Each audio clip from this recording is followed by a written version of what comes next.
Ça y est, on peut l'affirmer enfin. Nous tenons notre match référence à l'extérieur. Amis supporters du Stade Toulousain, bienvenue à vous. Je suis très heureux de vous retrouver dans cette toute nouvelle vidéo où nous allons débriefer le match de nos Toulousains dans la capitale et nous reviendrons bien sûr après sur le résultat de cette 17e journée. Ah non mais franchement, ça là, elle fait trop de bien. Et pourtant, quand on regarde la première mi-temps, c'était super mal embarqué. Pendant 10 minutes, les Parisiens nous mettent un pressing de malade. Alors c'est un petit peu normal. Ils jouaient à domicile et ils étaient invaincus avant de nous rencontrer. Mais vraiment, on a eu du mal à voir le jour dans ces 10 premières minutes. D'ailleurs, une petite chauffourée va éclater suite à une mêlée à 5 des Parisiens qui ont été, je pense, vexés d'avoir été refoulés par notre jeune garde toulousain. Le schéma des Parisiens va être simple. Ça va être un jeu d'occupation pendant 80 minutes et encore plus en seconde mi-temps. Mais là, voilà, déjà la première mi-temps, de notre côté, faut un petit peu oublier, c'est de l'attaque-défense. On ne se procure pas d'occasion, tout simplement, parce que nous n'avons pas le ballon. Avouez que notre ligne d'en but est assez malmenée. Ça fait très mal de voir qu'on subit pendant autant de temps, mais on va quand même courber les chines face à toutes les attaques parisiennes. Ils vont faire beaucoup d'en avant, ça va être bien sûr dû à leur maladresse, mais aussi parce que les Toulousains ont un pressing défensif très important. C'est en toute logique qu'à la 16e minute de jeu, la mêlée parisienne va être récompensée de sa domination et va engendrer bien sûr une première pénalité qui leur permettra d'ouvrir le score à 3-0. Faut l'avouer quand même, c'est assez mérité au le début de la partie que les Parisiens proposent. Dans cette phase d'attaque-défense qui va être très compliquée pour nous, on va avoir quand même une petite occasion qui va s'échouer malheureusement à quelques mètres voire centimètres de la ligne parce que le soutien n'a pas suivi. C'est vraiment dommage parce que psychologiquement, si on marquait cet essai, les Parisiens étaient out. C'est sûr qu'au vu de la première mi-temps, ça serait quand même une grosse injustice, il faut quand même l'admettre, et on va avoir quand même pas mal de ballons en touche perdue. La mêlée défaillante plus la touche pas cohérente, cette première mi-temps, waouh, va être très compliquée pour nous. Ce qui est fou, c'est que malgré la possession parisienne, le fait qu'on n'ait aucun ballon, on va quand même récupérer une pénalité grâce à un hors-jeu parisien et Delpy va ramener les rouges et noirs à 3 partout. Comme je l'ai dit, la mêlée va vraiment souffrir, on va beaucoup écrouler de molles et on va être pas mal pénalisé. À la 36e minute, les Parisiens vont avoir une pénale touche, mais heureusement pour nous, il y aura une mésentente dans l'alignement parisien. On essaye quand même malheureusement d'exister dans cette première mi-temps, mais le problème c'est que même les ballons de récupération qu'on a sont très mal exploités. On notera quand même que heureusement que Kinghorn a été là dans les airs pendant toute la partie parce que vu le schéma de jeu des Parisiens qui se cantonnaient juste à balancer des ballons devant, à faire de la grosse occupation du terrain, un mec comme ça dans nos rangs, ça a beaucoup aidé pour la suite. Parce qu'ils vont beaucoup insister les Parisiens, mais à chaque fois Kinghorn ne va jamais plier. On va quand même passer derrière à la mi-temps, ce qui est aussi logique avec une énième faute. Il me semble que c'est sur une mêlée, il me semble. Donc les Parisiens logiquement vont mener 6-3, même si on s'en tire énormément bien. Ce qui va être stupéfiant sur ces deux mi-temps, c'est cette volonté de ne pas lâcher. Tous les joueurs ont joué ensemble et n'ont jamais lâché défensivement et même offensivement, quand on a très peu de ballons en première mi-temps, on a quand même essayé de mettre de la vitesse. Mais face à une équipe parisienne invaincue à la maison cette saison, vous ne pouvez pas espérer mieux pour l'instant. Et pourtant, on ne sait pas pourquoi, en deuxième mi-temps, tout va s'inverser. La mêlée parisienne va être énormément sanctionnée, c'est incroyable. Et la touche va être un peu mieux réglée de notre côté. Les Parisiens vont énormément douter en ce début de seconde mi-temps. On ne sait pas pourquoi, parce que les mecs, ils sont quand même devant au score. Même. En plus, ils dominaient, quoi. Et les mecs, ils jouent à la maison, donc pourquoi, on ne sait pas. Mais bon, tant mieux pour nous, on va pas se plaindre. Donc, dès le début de la deuxième mi-temps, ils commencent à douter énormément. Et on a commencé à être à l'assaut de leurs 22 mètres. On va être récompensé quand même d'une pénalité qu'on ne tentera pas et on va plutôt chercher la pénale touche. Ça montre quand même l'ambition du jeu des Toulousains malgré qu'ils soient à l'extérieur. Cette décision fut le choix gagnant par excellence et contre le cours du jeu, au vu de la première mi-temps, mais quand même pas de la seconde, le Stade Toulousain inscrit le premier essai du match par Elias. Le score passe de 10-6. Là je me dis bon, les Parisiens vont être piqués au vif, ce qui est un peu normal.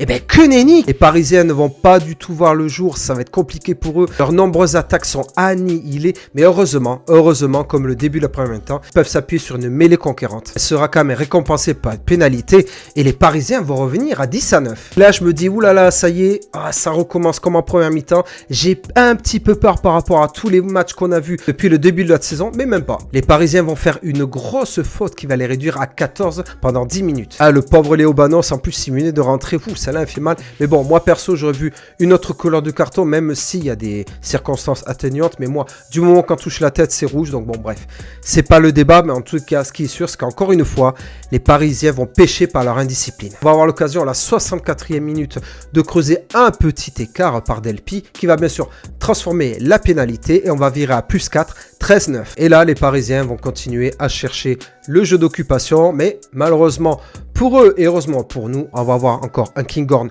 royal et surtout encore, et toujours, je le répète, un Jack Willis impérial dans les rucks. Même la mêlée toulousaine va prendre le dessus sur la mêlée parisienne. À noter le gros match, bien sûr, de la jeune garde toulousaine. L'entrée du jeune Lacrom a fait beaucoup de bien, ainsi que celle de Cramont, qui malheureusement va être prêté à l'Aviron Bayonnais l'année prochaine. Bon, c'est un petit peu dommage, mais bon, c'est pas grave. Ils ont quand même fait le taf en cette deuxième mi-temps. Malheureusement pour nous, on aurait pu tuer le match parce que Graou va faire un en avant dans l'embut. Ça va quand même être assez équilibré en cette fin de match. Pendant les 10 dernières minutes, les Parisiens vont faire un petit pressing. Je dis bien un petit parce que je m'attendais à plus, en sachant que les mecs ils sont menés chez eux et je les ai pas sentis vraiment cohérents dans leur action. Après, c'était peut-être dû à notre défense. Je pense aussi on était vraiment acharnés, on en voulait énormément, on voulait pas perdre de ballon. L'arbitre va quand même donner une occasion, une dernière occasion aux Parisiens à chercher une pénale touche dans notre camp pour essayer de nous tuer et de renverser le score à la dernière seconde. Mais heureusement, sur la touche, l'homme du match, on va dire, il y en a eu tellement qui ont été bons pour ce match,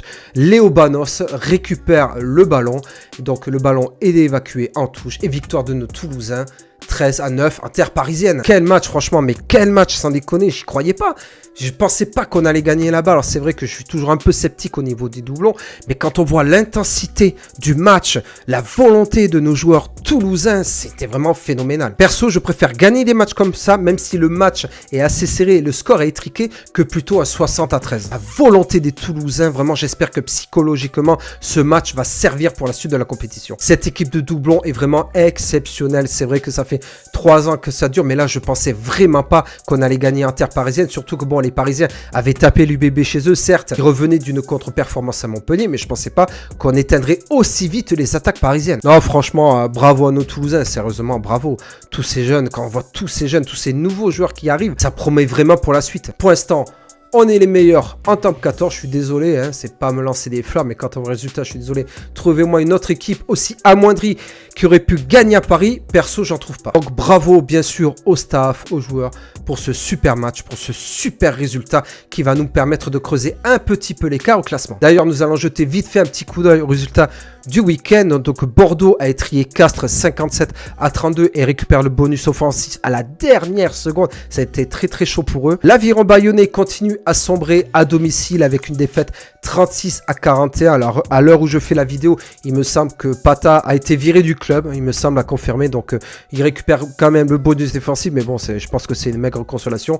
Lyon, bon bien sûr, a étrié Montauban, bon ça on va pas non plus s'attarder trop longtemps là-dessus. 73-12, bonus offensif à la clé. Bon, facile. Le Stade Rochelais, aïe, ça fait mal, franchement. 33-43, ils ont encore pris une valise à la maison. Il n'y a plus rien qui va au Stade Rochelais. Je suis tellement dépité de voir ce club dans cet état-là. Vraiment, je suis dégoûté. Il mérite tellement mieux. C'est un super club, vraiment. Mais bon, c'était un bon match. Franchement, j'ai regardé le match. C'est vraiment mérité pour Montpellier. Donc, belle victoire pour Montpellier, mais... Est-ce que La Rochelle va s'en remettre? Est-ce que Ogara va rester? J'en sais rien. Encore une victoire à l'extérieur. Et cette fois-ci, c'est celle de Clermont qui va battre Toulon 34-14 à Mayol en empochant le bonus offensif. Il était pas bon de mettre des victoires à domicile ce week-end. Franchement, là, ça fait très très mal. Il y a énormément de victoires. Mais il n'y a que des victoires à l'extérieur, franchement. Donc, Clermont, vraiment, qui continue un petit peu sa progression. Est-ce qu'ils vont tenir comme ça? Proposer un aussi beau jeu jusqu'à la fin de saison, je sais pas. Toulon par contre, hein, franchement, Mignoni, je pense c'est un petit peu avancé. Ça faisait un petit peu bizarre son discours d'après-match. On pensait qu'il allait presque démissionner, ceci, cela. Donc je pense pas. Donc faut qu'il garde la tête froide et quand même du boulot à faire à Toulon. Et bien sûr, le Stade Toulousain s'est imposé 13-9 au Stade Français qui récupère le bonus défensif mais qui perd son invincibilité à la maison. Avant de terminer ce débrief, bien sûr, un petit coup d'œil au classement. Donc on peut voir que le Stade Toulousain 11 points d'avance sur la section paloise, 62 avec 62 points, pardon, donc 51 pour la section paloise. La section paloise qui jouera dimanche, parce que le match a été décalé à cause de la tempête Mills à Perpignan, donc qui jouera dimanche à 18h15 à Perpignan, donc à Aimé Gérald. Donc là, on espère pour les supporters toulousains que Perpignan va gagner. Bon, ça serait... Perso, je suis pas trop dans ce style-là, moi je préfère me concentrer sur mon club. Troisième, Bordeaux avec 50 points. Heureusement qu'ils ont eu quand même ce bonus offensif, donc belle opération de Bordeaux. Quatrième, Montpellier, que j'avais critiqué un petit peu, je m'en excuse, il y a quelques semaines. Ben, mine de rien, ils sont dans les 6 avec 48 points. Ben, bravo à eux. Clermont aussi, qui remonte. 46 points, Clermont. Sixième, le Racing aussi. Voilà, c'est deux clubs aussi que j'avais dit qu'avaient une façon de jouer un peu bizarre. On savait pas trop. Ben voilà. Ils sont dans le top 6. Donc le Racing a 45 points. Septième, donc le Stade Français qui chute. Il me semble qu'ils étaient il y a quelques semaines troisième. Donc qui chute à la 7e place avec 44 points. Huitième, Toulon avec 43 points. Là, je pense que c'est la grosse chute. Castres 9e avec 41 points. Ils sont toujours aux portes. Alors, après, ce qu'on peut voir, hein, c'est vrai que ça peut paraître bizarre, mais on peut voir, c'est que c'est tellement serré que... à la différence de points, on peut facilement basculer dans le top 6. Donc, Castres vraiment peut le faire. Donc, Castres 41 points. La Rochelle qui continue à couler. 37 points, vraiment, ça craint. Ils sont à 8 points. C'est faisable, hein. Ils sont à 8 points des 6. Mais bon, est-ce qu'ils auront le niveau pour faire plus? Je ne sais pas. Lyon continue. Voilà, Lyon qui engrange la confiance avec 37 points. Bonus offensif, bien sûr, contre Montauban a beaucoup aidé. Bayonne qui descend. Bon, qui va pas aller plus loin. Heureusement pour eux que Perpignan a fait un très mauvais début de saison. Bayonne se retrouve 12e avec 36 points. 13e, Perpignan. 14 points, donc avec un match en moins. Bon, même s'ils gagnent, ça fera pas grand chose. Montauban 14e avec 7 points. Pour Montalbanais, ben, qui vont faire qu'une année en top 14, qui est pas dommage parce que le prochain match, ça sera chez nous, donc dans 2 semaines, parce qu'il va y avoir l'équipe de France avant. Donc voilà, voilà ce petit coup d'œil pour le classement. Pour ma part, cette vidéo est terminée. J'espère qu'elle vous aura plu. N'hésitez pas à me laisser des commentaires. Vous voyez derrière moi, j'ai mis quelques maillots. N'hésitez pas à me donner donc les dates de certains maillots dans les commentaires. Voilà, on peut faire un petit jeu comme ça aussi pour embellir un petit peu la chaîne. Parce que bon, j'ai pas beaucoup d'abonnés, ça monte pas. Je suis un peu dégoûté. Les vues aussi, je comprends pas. On arrive de une semaine à 1000 vues, pardon, et l'autre semaine à peine 60. On ne comprend pas YouTube. Donc c'est pas grave, on s'en fout. Voilà. J'ai mis quelques petits maillots derrière. N'hésitez pas à me dire les dates de ces maillots. Voilà, si vous êtes un bon connaisseur du stade. On verra dans 2 semaines comment je serai. C'est vrai qu'il faut vraiment que je trouve la motivation pour continuer parce que j'ai l'impression qu'il n'y a pas tellement de retour. Donc travailler pour rien, c'est un petit peu dommage. J'ai 2 semaines pour réfléchir. En tout cas, bien sûr, on va dire allez les Bleus pour le match en Italie dimanche. Ça va être un assez gros match, je pense. Et nous, bien sûr, on se retrouve très bientôt, j'espère. On verra pour une prochaine vidéo. Ciao!